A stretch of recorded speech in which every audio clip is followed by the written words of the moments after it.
안녕하세요. 벌써 11월이네요. 올해를 2달 남겨두고 이런저런 생각이 많은 30대 남자입니다. 다들 어떤 한 해를 보내셨나요? 연말이 다가오니 추운 겨울 저를 차가운 화장실 바닥에서 구해주셨던 어머니 생각이 납니다. 저와 어머니는 터미널의 화장실에서 처음 만났습니다. 저는 그곳 바닥에 웅크리고 앉아 변기 뚜껑을 내리고 얼굴을 기대어 힘든 밤을 보내고 있었습니다. 그때 화장실 제일 끝칸 문에 걸려있던 걸레 2장이 눈에 들어왔고 그 걸레 2장은 타일 위에서 얼어붙어가는 제 엉덩이를 보호해주기에 충분했어요. 추위에 처음엔 잠도 안 오다가 바닥에 걸레를 깔고 앉으니 그나마 그전보다는 나아 잠에 빠질 수 있었습니다. 화장실 타일을 타고 올라오는 냉기는 정신을 혼미하게 했지만 건물 밖에 부는 한겨울 칼바람에 비하면 따뜻한 편이었거든요. 그렇게 잠들었던 시간도 잠시, 사람도 불빛도 없는 깜깜한 밤이 지나고 푸른 새벽이 화장실 창을 향해 들어오고 있었어요. 발소리 하나 들리지 않던 화장실에 불이 탁 하고 켜졌습니다. 눈꺼풀 사이로 비집고 들어오는 환한 불빛에 정신이 들었어요. 감고 있던 한쪽 눈을 떠 반사적으로 문이 잘 잠겨 있는지 확인했습니다. 뭐야? 걸레가 다 어디 갔어? 분명 여기다가 뒀는데 다른 데 두었었나? 어디 두었더라?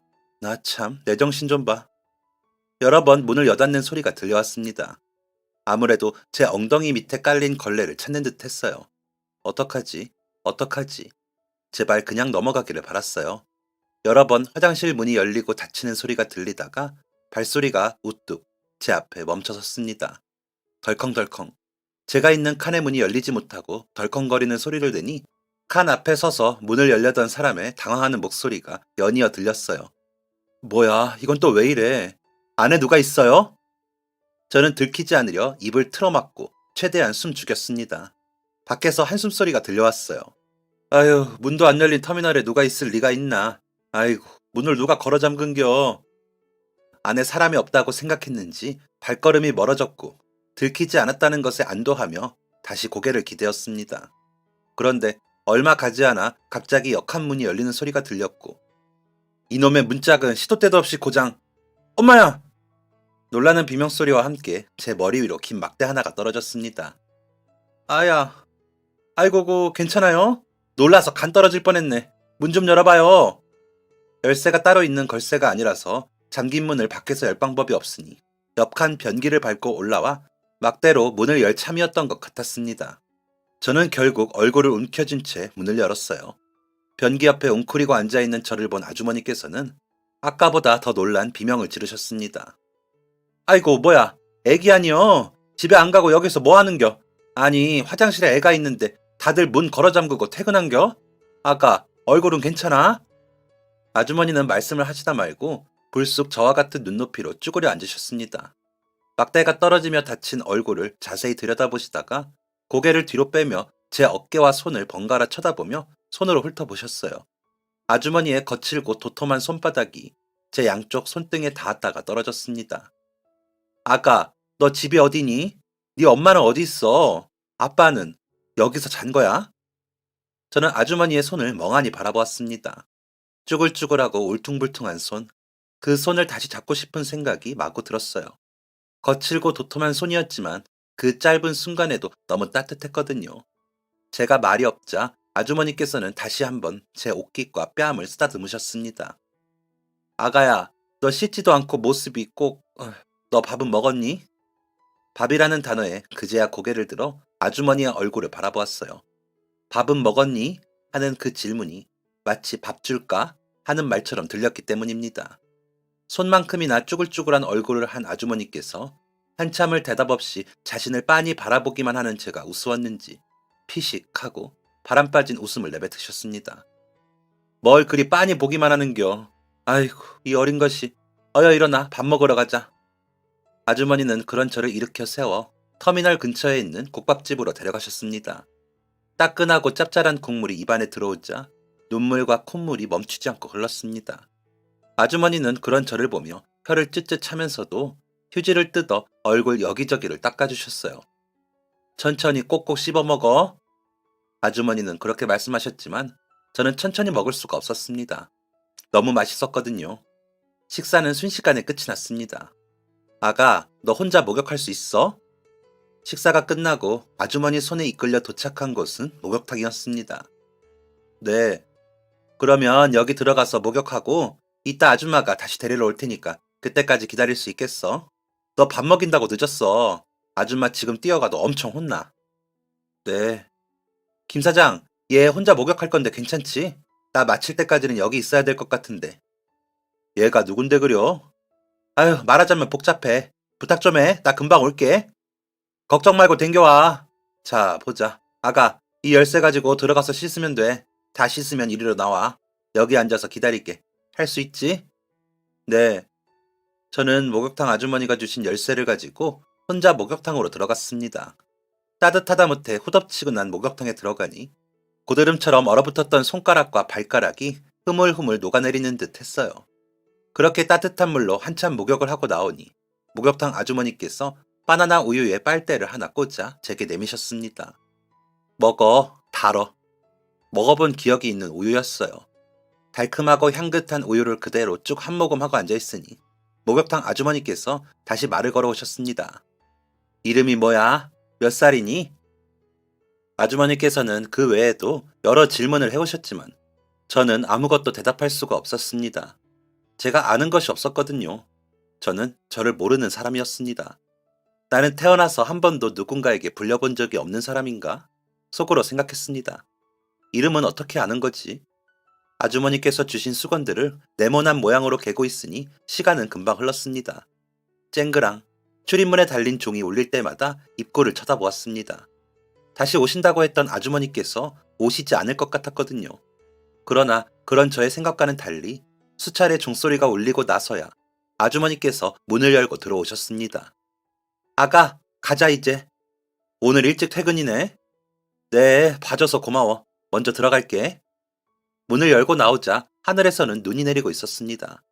무수한 흰색 동그라미들이 하늘에서 떨어져 아스팔트 위에서 스르르 녹아 없어지고 있었어요. 저는 아주머니의 손에 이끌려 시내버스에 올라탔습니다. 버스는 한참을 달렸어요. 한적한 어느 마을 골목에 도착해서야 아주머니를 따라 버스에서 내릴 수 있었습니다. 그리고 그곳은 여러 명의 어린 아이들이 살고 있는 보육시설이었습니다. 아주머니는 저를 앉혀두고 한참 그곳의 선생님과 이야기를 나누었습니다. 선생님은 제게 몇 가지 질문을 해오셨지만 저는 기억이 나질 않아 제대로 대답할 수 없는 것들이었어요. 아가, 좋은 일만 있을 거야. 스르르. 아주머니의 신발 위로 눈송이 하나가 떨어져 녹아내리는 것을 마지막으로 눈이 그쳤습니다. 아주머니는 그렇게 떠나셨고 저는 그곳에서 다음 날까지 여러 질문들에 대답을 해야 했습니다. 경찰 아저씨가 오시기도 했어요. 몇 가지 대답을 해주면 경찰관 아저씨들이 엄마 아빠 찾아줄 수 있을지도 몰라. 하지만 정말 대답을 할 수가 없었습니다. 묻는 것들은 온통 제가 모르는 것들 뿐이었거든요. 저의 이름, 나이, 부모님 이름, 나이. 그럼 혹시 화장실에서 자기 전에는 어디에 있었니? 어떤 산이요. 산? 산속에 있었어? 네, 산속에 있었구나. 그러면 산속에 있기 전에는 어디에 있었는지 말해줄 수 있을까? 경찰 아저씨의 그 질문을 듣자 갑자기 머릿속에 어떤 것들이 빠르게 휘몰아치는 듯 했습니다. 진짜 우리 아들도 아닌데 뭐하라 그래. 그래도 여태 키운 정이 있는데. 됐고, 난 더 이상 누구도 책임짓고 싶지 않으니까 내다 버리자. 내다 버리다니. 어디 섬 마을이나 산속에 내버려두고 오자고. 가뜩이나 집안 망해서 우리 몸 하나 가누기도 힘든데 우리 피 한 방울 안 섞인 애 데리고 뭐 어떻게 더 잘 살 수 있는데? 오빠 진짜 그럴 거야? 그게 싫으면 네가 데려다 키우던가. 근데 그럼 너 나랑도 끝이야. 누군 뭐 좋아서 데리고 사는 줄 알아? 우당탕탕. 집안의 물건들이 깨지고 부서지는 소리들. 그리고 그날 밤 울며 도망치는 저를 번쩍 들어 차에 태우던 아저씨의 손길. 밤새 달려 도착한 어느 산골짜기에서 잠결에 아저씨를 따라 내린 저는 그렇게 혼자 어두운 숲속에 남겨지게 되었습니다. 엉엉 울며 차를 쫓아가 보았지만 아저씨가 탄 차는 빠르게 시야 밖으로 사라져버렸고 저는 그렇게 숲속을 헤매며 걷고 또 걸었습니다. 그렇게 걸어 도착한 곳이 터미널이었고 그 사람들이 누구인지 제 이름은 무엇이고 나이는 몇 살인지 하는 것들은 아무것도 기억이 나질 않았어요. 아무래도 그때 그 아주머니 말대로 애가 아무것도 기억을 못하는 것 같네요. 출생신고는 된 아이이긴 한 건지 일단 저희가 잘 보살펴야죠. 혹시 미아 신고 실종 들어오면 유심히 부탁드리겠습니다. 네, 우선 센터에서 절차에 따라 잘 부탁드립니다. 아이를 데려다 준 그분과도 이야기를 나눠보고 싶은데 어디서 일하는 분이라고 하셨죠? 아, 터미널에서 일한다고 했었어요. 그렇게 저는 여러 아이들과 함께 그곳에서 지내야 하는 모양이었습니다. 춥지도 않고 배가 고프지도 않아 지낼만 했어요. 하지만 둘째 날 밤부터였습니다. 자꾸만 꿈에 그 아주머니께서 나오시는 거예요. 처음 화장실 칸 안에서 마주쳤던 그 얼굴을 하시고는 예, 아가, 가자. 이런 말들을 하시는 거였습니다. 며칠째 같은 꿈이 반복되었어요. 자꾸 꿈이 반복되니 얼이 빠진 것처럼 굴게 되더라고요. 그렇게 일주일 내도록 아주머니가 나오는 꿈을 꾸고 저는 센터를 뛰쳐나와 도망을 쳤습니다. 자꾸 그러니 정말 그 터미널로 다시 가야 할 것 같았어요. 센터에 지내며 용돈으로 받은 동전을 쥐고 버스에 올라탔습니다. 버스는 보육원으로 오던 그날처럼 달리고 달려 터미널에 도착했어요. 깜깜해진 저녁 터미널에 내리는 사람들의 얼굴에는 하나같이 표정이 없었습니다. 저는 누가 볼세라 화장실로 뛰어들어가 그때 그 구석칸의 문을 걸어 잠갔습니다. 새벽이 되면 그때처럼 아주머니가 오시리라 믿고 메고 온 가방에서 베개를 꺼내 엉덩이 밑에 깔고 잠을 청했어요. 내일이면 아주머니를 만날 수 있다는 생각에 왜인지 하나도 춥지 않았습니다. 이게 또 왜 잠겨 있어? 화장실 바닥에서의 밤은 금방 지나갔습니다. 익숙한 목소리에 잠에서 깨니 푸르스름한 새벽이 찾아와 있었어요. 그날처럼 문 앞에 아주머니께서 서성이는 소리가 들려왔습니다. 저는 또 놀라게 해드리고 싶지는 않아 일부러 옷을 펄럭이는 소리를 내며 자리에서 일어났습니다. 뭐야, 안에 사람 있어요? 설마. 똑똑. 아주머니께서 문을 두드리는 소리가 났습니다. 저는 기다렸다는 듯 걸쇠를 풀고 문을 열었어요. 문 밖에 당황한 채 서 계시던 아주머니의 눈동자가 더 동그래졌습니다. 아니, 왜? 저 왔어요. 아가, 너 거기서 무슨 일 있었니? 왜 또 여기서 잔 거야? 아니요. 아줌마가 자꾸 꿈에 나와서 저를 불렀어요. 내가? 아니, 그렇다고 이렇게. 저건 또 뭐야? 아줌마 만나려면 여기서 자야 하는데 걸레 깔고 자면 아줌마 놀라니까 아무거나 챙긴다는 게. 날씨가 이렇게 추운데 여기서 또 잠을 잤다는 거니? 아가, 너 괜찮아? 아이고, 열난다. 아주머니는 걱정스러운 얼굴을 하시고는 제 이마를 여러 번 짚어보셨어요. 제 이마에 닿는 아주머니의 손은 그 전과는 달리 차가운 온도를 하고 있었어요. 대책도 없이 객기를 부려 터미널에서 또 밤을 지새운 제게 하늘이 내린 벌이었습니다. 저는 그렇게 호되게 감기를 앓았어요. 감기에 걸린 채 계속 화장실에서 지냈느냐고요? 아니요. 아주머니께서는 정말 감사하게도 저를 아주머니 댁에 머무를 수 있게 해주셨습니다. 이름도 나이도 모르는 저를 안타까워하시며 이름을 지어주기도 하셨습니다. 밥 먹었냐는 말에 고개를 번쩍 들고 쳐다보는데 그 모습이 짠하고 안쓰러우면서도 그게 꼭 간식이라는 단어만 들어도 귀를 쫑긋하고 쳐다보는 강아지 같아서 어찌나 귀엽던지 며칠 씻지도 못했는지 꼬질꼬질한 몰골을 하고 냄새를 풍기는데 이름을 물어도 대답이 없고 부모가 버리고 갔나 싶었어. 대충 눈치로 알 것 같았는데도 속으로 계속 그랬어. 얘가 부모를 다시 찾을 수 있게 해주세요. 보육원에 바래다 주면서도 제발 좋은 일이 있게 해주세요 하고 그렇게 잊고 사나 했는데 웬걸 떡하니 똑같은 자리에서 뿅 하고 나타나는 거 아니겠어? 그 순간에 깜짝 놀라고 심장이 쿵 떨어지면서도 호준아, 이 엄마가 속으로 내심 좋더라. 반갑더라. 강아지 같은 눈망울을 하고 꿈에 내가 며칠을 나왔다고 말하는데 울컥하고 뜨거운 게 목구멍까지 올라와 어쩔 수 없다는 핑계로 얘를 데리고 집에 와서 재우면서도 밤새 고민했어. 근데 어디로 보낼 거야? 다시는 보내고 싶지가 않더라. 혹시나 또 같은 슬픔을 겪게 하고 싶지가 않았어, 엄마는. 아주머니 댁에서 지낸 지 한 달 정도 되었을 때 직장 때문에 타 지역에 가서 살고 있다는 아주머니의 아들이 올라왔습니다. 저를 보고 놀란 표정을 숨기지 못하는 그 형에게 아주머니는 긴 시간 동안 그 형의 손을 잡고 이야기를 늘어놓으셨어요. 저는 이야기가 끝날 때까지도 방 안에서 한 발자국도 나오지 못하고 문 뒤에 숨어 두 사람의 이야기를 훔쳐들었습니다. 나중에 부모가 나타나기라도 하면 그땐 어쩌시려고 그러세요? 그때가 오면 마음은 공허하겠지만 애가 하고 싶은 대로 하게 도와줘야지. 저 아이 이름이 뭐라고 했었죠? 호연이. 호연아, 이리 나와볼래? 대화를 엿듣던 중 형이 갑자기 저의 이름을 불렀습니다. 저는 쭈뼛쭈뼛 죄지은 아이처럼 형과 어머니 앞에 섰습니다. 뻣뻣하게 굳어있는 저를 달래기라도 하듯 형의 손이 팔을 쓸어내렸습니다. 다정하고 따뜻한 손길이 어머니를 많이 닮아 있었습니다. 호연아, 만나서 반가워. 난 장호준이라고 해. 너보다 15살이나 많아서 아저씨처럼 느껴지겠지만 네가 여기 계신 엄마의 아들이 된다면 나 또한 너의 형이야. 넌 내 동생이 되는 거고. 네, 형이라고 불러볼래? 형. 그래, 호연아. 필요한 거 있으면 언제든지 형한테 전화해. 이거 형 번호야. 엄마 말씀 잘 듣고 아프지 말고 씩씩하게 지내고 있어. 또 놀러 올게. 네, 형. 감사합니다. 형이 가고 잠자리에 드는 그 순간까지도 형의 말이 제 머릿속을 맴돌았습니다. 엄마의 아들이 된다면 나 또한 너의 형이야. 넌 내 동생이 되는 거고. 내게 가족이 정말 생길 수 있을까? 아버지라고 생각하며 자랐던 아저씨의 손에 이끌려 산속에 버려지던 그 밤이 떠올랐습니다.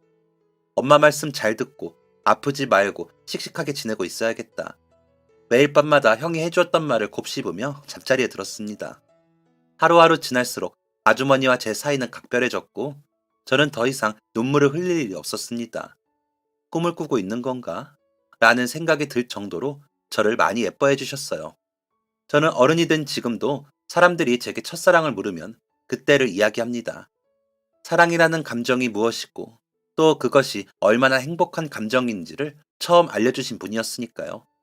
행복한 나날을 보내던 어느 날이었어요. 퇴근을 하고 돌아오신 어머니께서 현관문을 벌컥 열고 들어오시며 소리쳤습니다. 호연아! 호연아! 저는 놀라서 벌떡 일어나 현관으로 달려갔습니다. 한껏 상기된 얼굴의 아주머니께서 저를 와락 끌어안으셨어요. 호연아, 이제 너 우리 가족이다. 너 이제 내 아들이야. 아주머니, 아니, 어머니 손에 쥐어진 종이가 힘차게 펄럭였습니다. 그 일이 있기 몇 달 전부터 집의 분위기가 조금 달라졌습니다. 형이 자주 집에 올라왔고 어머니는 늘 무언가를 읽어보시며 공부를 하시는 듯 했어요. 하루는 어머니께서 저를 불러다 앉히시고는 이런 말씀을 하셨습니다. 호연아, 너 아줌마 아들 할래? 네. 그 물음에 망설였던 이유는 단 하나였습니다. 어떻게 더 기뻐하며 대답할 수 있을까 하는 고민 때문이었어요. 하지만 네라는 한 글자보다 더 확실하고 정확하게 제 마음을 전할 수 있는 대답은 없었던 것 같아요. 그 대화가 있은 후로 어머니와 함께 손을 잡고 어딘가로 가 모르는 사람들과 대화를 나누기도 하고 저희 집으로 그 사람들이 방문해 이야기를 하며 제 방 소개를 하기도 했어요. 그 과정 동안 볼 수 없었던 어머니의 편안한 웃음이 그제야 터져나온 듯 했습니다. 그렇게 저는 김연임이라는 여인의 아들로 5년을 행복하게 살았습니다. 행복은 길지 않았어요. 그때 당시 16 정도였으니 제가 살아온 인생의 절반도 함께하지 못하고 어머니를 떠나보낸 셈이었어요. 살아갈 막막함보다 다시 혼자가 되었다는 외로움보다 더 저를 힘들게 했던 것은 다시는 어머니를 볼 수 없다는 그 따뜻한 눈동자를 바라볼 수 없다는 것이 가장 두렵고 고통스러웠습니다. 10살이 되어서도 세상에 태어나지 못한 채 떠돌아다니던 저를 세상에 제대로 태어날 수 있도록 해주신 분이 어머니셨습니다. 그런 어머니가 5년 만에 그렇게 세상을 떠나시고 그때 제 눈에 보였던 세상은 두려움, 공포 그 자체였습니다. 몸을 웅크리고 집에서 한 발자국도 나갈 수 없었던 슬픔에 정신을 차리지 못하고 땅으로 가라앉고 있었던 그런 저를 안아준 것은 호준이 형이었습니다. 형은 본인의 손이 덜덜 떨리고 있다는 걸 아는지 모르는지 덜덜 떨리는 손으로 제 등을 끌어안으며 말했습니다. 호연아, 사내 자식이 이렇게 약해서 쓰냐? 어머니 좋은 곳으로 가셨을 거다. 딱 오늘까지만 울자. 애써 의연한 척하던 형도 속으로는 저만큼이나 힘들었을 거예요. 하지만 저보다 더 오랜 시간을 함께 했던 그리고 어머니의 뱃속에서 태어난 형 앞에서 제가 감히 더 슬퍼할 수도 없었습니다. 정말 강해지고 싶었습니다. 하지만 어머니의 아들은 호준이 형만 있는 건 아니었더군요. 어머니가 돌아가시고 장례식장은 아주 난장판이 되어버렸습니다. 야, 네가 뭔데 우리 집에 들어와서 망쳐? 네가 뭔데? 호석이 형, 하지 마. 야, 너 지금 나 잡았어? 야, 호준아, 너 지금 내 편을 들어야지. 저 자식 편을 드는 거야? 다 저 꼬맹이가 우리 집에 들어오고 나서 이렇게 된 거잖아. 저 자식만 안 들어왔음 이런 일이 없었을 거라고. 무슨 말도 안 되는 소리야, 형. 그만해. 나이 40이 넘은 아들이 사람들 앞에서 이러고 있는 걸 알면 어머니께서 기분이 어떠시겠어? 지금 슬픈 사람은 우리가 아니라고. 누구보다 슬픈 사람은 이런 오리를 두고 먼저 가셔야 했던 어머니라고. 뭐 임마? 너 호동형 앞에서도 그렇게 말할 수 있어? 나이 50된 아들이라고? 이게 어디서 형한테. 전부 다 조용히 못해? 어머니 가시는 길 따뜻하게 보내드리지는 못할 망정. 다 큰 것들이 뭐 하는 거야? 16 중학생짜리 애도 이렇게 애틋해하고 있는데 니들은. 호준이 너 호연이 데리고 잠시 밖에 나가 있어. 그렇게 소란스러운 장례식장에서 쫓겨나듯 호준이 형과 저는 밖으로 나와야 했습니다. 각자의 사연으로 조문을 온 조문객들이 저마다 하하호호 웃고 떠드는 소리, 엉엉 땅이 꺼져라 울어대는 소리가 복도에 울려 퍼졌습니다. 호준이 형은 건물 앞에 있는 벤치에 앉아 한숨을 크게 쉬었습니다.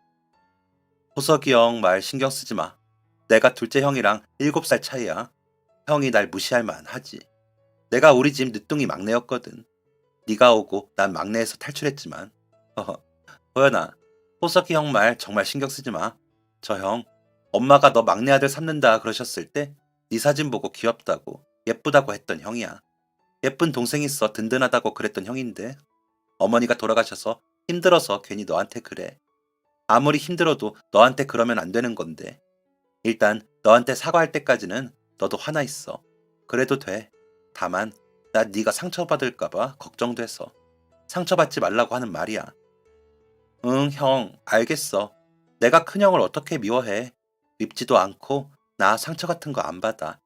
그보다 난 지금 엄마가 보고 싶어서 그게 제일 힘들어. 형도 마찬가지겠지만. 그래, 내가 이렇게 힘든데 어린 넌 얼마나 힘들겠니. 마음이 너무 힘들어도 호연아, 네 곁에 내가 있다는 거 잊지 마. 하늘에서 늘 엄마가 보고 계신다는 것도 잊지 말고. 너 어른 될 때까지는 어머니 대신 네 곁에 있어줄게. 약속해. 어머니의 장례가 끝나고 저는 형이 살고 있는 지역으로 내려가 지내게 되었습니다. 모든 것이 어색하고 미안했어요. 이 미안함과 고마움을 갚을 수 있는 방법은 공부뿐이라고 생각했습니다. 형이 무리하지 말라고 이야기할 만큼 저는 공부에 몰두했어요. 학교를 마치면 무조건 집으로 향했고 회사에서 열심히 일을 하고 있는 형을 대신해 집 청소를 먼저 했습니다. 그리고 독서실에 가 공부를 하는 것이 저의 일상이었답니다. 그렇게 공부를 하고 따뜻한 밥을 먹고 좋은 잠자리에서 잠들 수 있다는 것이 행복했습니다. 무엇보다 어머니가 돌아가시고 나서도 제게 남아있는 가족이 있다는 것이 가장 큰 행복이었어요. 흔쾌히 자신의 집에 저를 데리고 간 형을 위해서라면 무엇이라도 할 수 있었습니다. 어머니께서 살아계셨다면 어머니를 위해서도 저는 그럴 준비가 되어 있었고요. 그렇게 형네 집에서도 5년이라는 시간을 살았네요. 제가 20살이 되던 해에 형에게는 새로운 사랑이 시작되었고 저는 형을 불러앉히고 준비했던 말을 시작했습니다. 형, 이제 나 대학 가면 기숙사에서 지내려고 해. 되도록이면 입학하고 바로 군에 지원해서 군대부터 다녀오려고. 기숙사? 기숙사에서 지내면 불편하지 않겠어? 형이 원룸 하나 얻어줄 테니까 거기서 지내는 게 나을 것 같은데. 아니야, 형. 기숙사에서 지내보고 싶은 로망이 있었어. 정말이야. 자식아, 나한테 미안해서 그러는 건 아니고? 아니야, 정말. 기숙사에서 지내보고 싶어. 아무튼 그러니까 이제 형, 내 보호자 역할 그만하고 형도 결혼해서 가정 꾸리고 살아. 형수님 같은 분 세상에 없어. 이야, 요만했던 녀석이 언제 이렇게 커서 사람 보는 눈도 생기고 네 눈에도 형수가 좋은 사람이긴 하지? 형이 절대 놓치면 안 될 사람이지. 하하, 고맙다, 호연아. 어머니께서도 네가 이렇게 훌륭하게 자란 걸 알면 정말 좋아하실 텐데. 다 보고 계실 거야. 형이 나한테 얼마나 든든한 가족이 되어주었는지도 전부 다. 고마워, 형. 고맙긴. 나도 우리 가족들 중에 막둥이로 태어나서 어렸을 때부터 가난에 치여 사랑받을 시간도 없이 자랐어. 어머니께서 혼자서 형들 학교 보내시고 나까지 공부시키려니 얼마나 힘드셨겠어. 그런데도 어머니는 늘 내게 미안해하셨지. 널 처음 만났을 때 처음에는 내가 못 받은 사랑을 여유롭게 받을 리가 조금 샘나기도 했는데 널 보면 볼수록 어렸을 때 내 모습이 생각나더라. 항상 아무도 없는 집에 혼자 있었던 외로웠던 어린 시절이. 아무도 없는 집에 혼자 지내는 게 얼마나 외로운지 알면서도 돈 벌겠다는 이유로 어머니와 떨어져 지낼 수밖에 없어 늘 죄송했어. 근데 네가 오고 나서 어머니가 참 행복해 하시더라. 그래서 내 마음이 얼마나 모순적인지 깨닫게 되었어. 나한테 15살 차이가 나는 막내 동생이 생겼다고 생각하니 네가 그렇게 예뻐 보이더라고. 내가 어머니께 못해드렸던 것들을 네가 해주고 있었어. 내가 너한테 도리어 고맙지. 형, 나 진짜 열심히 공부해서 돈 잘 버는 좋은 동생이 될게. 하하, 기특하다. 정말 든든한 동생이 있어서 밥 안 먹어도 배부른데. 형이 해준 말들은 제게 또 다른 원동력이 되었고, 저는 입학과 동시에 형으로부터 독립을 하게 되었습니다. 열심히 공부한 덕분에 전액 장학금을 받아 입학할 수 있었어요. 처음엔 등록금이 부담되어 대학을 가지 않으려 마음먹었었는데, 그런 제 마음을 읽은 형이 더 열심히 공부해서 장학금 받아가면 되지 않겠냐고 말해주었거든요. 저 형 정말 똑똑하죠? 형의 그 말 덕분에 저는 더 똑똑한 사람이 될 수 있었던 것 같습니다. 그리고 입학으로부터 6개월이 흐른 후 저는 입대를 하게 되었습니다. 군 생활도 나쁘지 않았어요. 주어진 환경이 정말 낯설고 몸이 많이 힘들었지만 견딜만 했어요. 좋은 동기도 사귀게 되었고요. 저와 각별하게 지내던 동기 녀석은 서울에 있는 동대문에서 야간 일을 하는 친구였습니다. 제 학교가 서울인 걸 알고 함께 야간 일하면서 돈 벌어보지 않겠냐는 말을 입이 닳도록 하던 친구였어요. 전역을 하고 나서도 인연을 이어가고 싶은 제 마음과 같은 마음이었겠지요. 결국 저는 전역을 하고 학교를 다시 복학하면서 동시에 동대문 일을 시작했습니다. 낮에는 학교에서, 밤에는 동대문에서 시간을 보내면서 공부도 하고 돈도 버는 일석이조의 삶이었습니다. 하루에 3시간, 적을 때는 2시간만 자는 날도 허다했지만 성취감이 남다른 하루하루였어요. 기숙사에는 통금 시간이 있었기 때문에 친구네 원룸에서 씻고 자는 것만 해결하면서 그렇게 지냈습니다. 그런 저를 보면서 형은 늘 걱정을 달고 살았습니다. 너 진짜 그렇게 살다가 큰일 나. 용돈이 필요하면 형이 보내줄게. 제발 잠 좀 자고 놀 거 놀면서 20대답게 살 수는 없겠어? 형, 나 진짜 괜찮아. 잠 안 자는 거 힘들지도 않고. 나 태생이 잠이 없는 사람이었던 것 같아. 그리고 일도 너무 재밌어. 일하면서 사람들도 많이 사귀고, 시간 남을 때 내 미래를 계획하는 것도 소소한 행복이야. 걱정하지 마. 아, 그리고 나 졸업하면 뭘 할지 결정했는데 한번 들어볼래? 한창 밤낮 없이 바쁘게 지내던 20대 초반. 제 꿈은 공인중개사였습니다. 공부 하나만큼은 자신 있었기에 자격증을 따는 것은 그리 어렵지 않았어요. 졸업을 하고 형의 수소문으로 일 잘하시기로 유명한 부동산 소장님 밑에서 일을 할 수 있게 되었습니다. 나이가 아직 어려서 바로 중개사 일을 시작하기가 어렵기도 했어요. 네가 호준이 동생이야? 둘이 영 닮아서 호준이가 온 줄 알았다. 소장님은 첫 사회생활을 어색해하는 제게 많은 힘이 되어주셨습니다. 첫 직장까지 형의 도움을 받아 덕분에 편안하고 좋은 회사 생활을 하고 있다는 생각에 성공에 대한 욕심이 더 커져만 갔습니다. 놀고 싶고 즐기고 싶을 때마다 저를 지옥에서 구해주셨던 어머니와 물심양면 저를 보살펴주는 형 생각을 하며 이를 악물고 버텼습니다. 호연이 너는 참 요즘 사람 같지 않아. 네가 하는 소리 눈 감고 듣고 있으면 나랑 동년배 같아. 야, 효연아. 요즘 내가 너 때문에 못 산다. 네가 하도 열심히 하니 나도 자극받아서 더 열심히 하게 되네. 물건이야, 물건. 복덩이야. 소장님은 늘 그런 제가 지치지 않도록 과분한 칭찬을 베풀어 주셨어요. 그러다 어느 날 좋은 기회로 빌라를 낙찰받게 됩니다. 사실 갑자기 하늘에서 뚝 떨어진 꿀맛 같은 기회? 뭐 이런 건 아니고요. 그동안 소장님 밑에서 틈틈이 공부하고 조언을 구하며 준비했던 경매였어요. 아파트는 금액이 너무 부담되어 엄두를 낼 수가 없었고 빌라를 낙찰받아 전세를 내주었습니다. 수익은 나쁘지 않았어요. 첫 경매가 성공하니 더 차분한 마음으로 집중할 수 있었던 것 같습니다. 오랜 시간 파고든 일이기도 하고 무엇보다 형에게 그동안 받은 은혜를 갚으면서 저까지 먹고 살 수 있어야 했기에 절박한 심정이었어요. 입지 좋은 곳의 빌라들만 공략했습니다. 빌라의 가장 큰 문제는 나중에 팔리느냐 안 팔리느냐인데 빌라의 상품 가치를 올리면 팔린다는 점에 주목했어요. 입지는 좋지만 내부가 특별할 것 없는 평범한 빌라를 낙찰받아 실내 디자인에 포인트를 주었습니다. 주방을 카페처럼 만든다거나 작은 조명 하나만 바꿔 달아도 분위기가 확 다르거든요. 방의 문을 슬라이딩으로 바꿔 변화를 주어도 되고요. 돈이 많이 들지 않지만 사람 마음을 혹할 수 있는 포인트를 잡으려 노력했어요. 어느 정도 돈벌이가 되니 마음에 여유가 생겼습니다.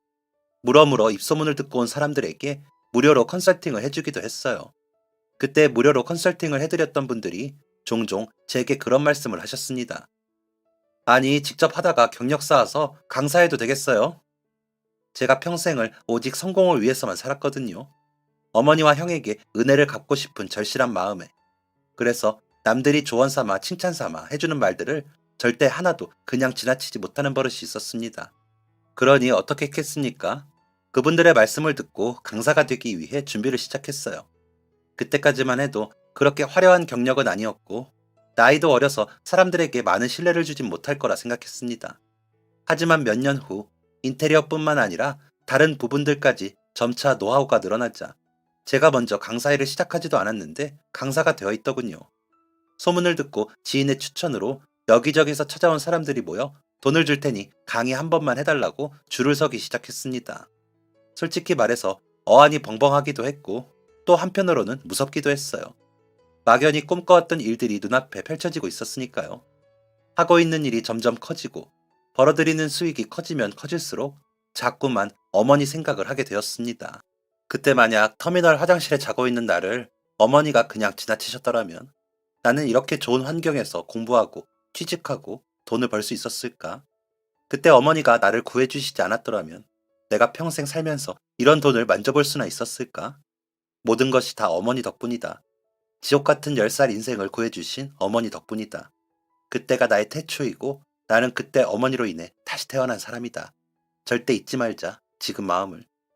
혹시나 세월이 지나면서 이런 제 마음이 흐릿해지기라도 할까? 매일같이 어머니께 감사한 마음을 일기로 적었습니다. 물론 이 이야기를 들려드리고 있는 지금 현재도 아직 일기를 쓰고 있습니다. 형은 제가 유명해지기 전 지금의 형수님을 만나 결혼을 하여 두 사람을 닮은 예쁜 아이까지 낳게 되었습니다. 돈을 많이 벌기 전이라 형에게 큰 선물을 해주지 못해 정말 속상했어요.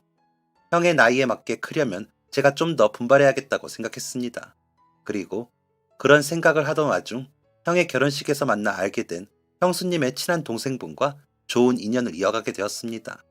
손이 크고 털털한 성격이 매력적인 여자입니다. 모자란 것보다는 넘치는 게 좋다는 그 핑계로 주변에 나눌 수 있으니 좋다고 생각하는 존경스러운 사람이에요. 제게 과분하지만 결코 놓치고 싶지 않은 사람이지요. 저는 그렇게 주변 사람들의 당근과 제 자신이 주는 채찍질로 착실하게 일과 공부를 병행하여 부동산 경매계에 떠오르는 스타 강사로 제가 꿈꾸던 돈 잘 버는 어른이 되어 있었습니다.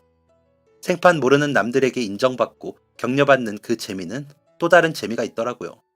일을 하면 할수록 용기가 생기고 일이 재미있어지니 그만큼 능률도 오르는 것 같았습니다. 그러다 저와 여자친구 사이에 살며시 결혼 이야기가 오고 갈 때쯤 혜인아, 내가 결혼하기 전에 형의 결혼식 날 못해줬던 결혼 선물을 꼭 해주고 싶은데 뭐가 좋을까? 결혼할 때 오빠가 제일 해드리고 싶었던 선물이 어떤 거였는데? 그때 못해드려서 아쉬웠던 걸 잘 생각해보면 좋은 선물을 해드릴 수 있지 않을까? 여자친구와 함께 고민하다가 지켜보던 아파트 매물을 구해 선물을 하게 되었습니다. 준비를 하면서도 고민을 많이 했었어요. 세상 착한 형이 분명히 거절할 거라는 것을 너무 잘 알아서. 계약 당일 식사를 핑계로 형을 불러냈습니다. 이야기를 들은 형은 역시나 자리를 박차고 일어나며 저를 뜯어 말렸어요. 야, 호연아, 너 정말 내가 너한테 해준 게 뭐가 있다고 이렇게까지 하니? 어머니께서도 하늘에서 네가 나한테 이렇게까지 하는 거 보시면 마음 편치 않으실 거야. 나 진짜 이런 거 바라면서 산 적 없다. 좋은 아파트엔 이제 네가 살아야지. 형, 일단 진정하고 앉아봐 우선. 그동안 어머니께 감사해서 형한테 더 보답하고 싶었던 건 맞아. 하지만 이번 건 오직 형만을 위해 준비한 거야.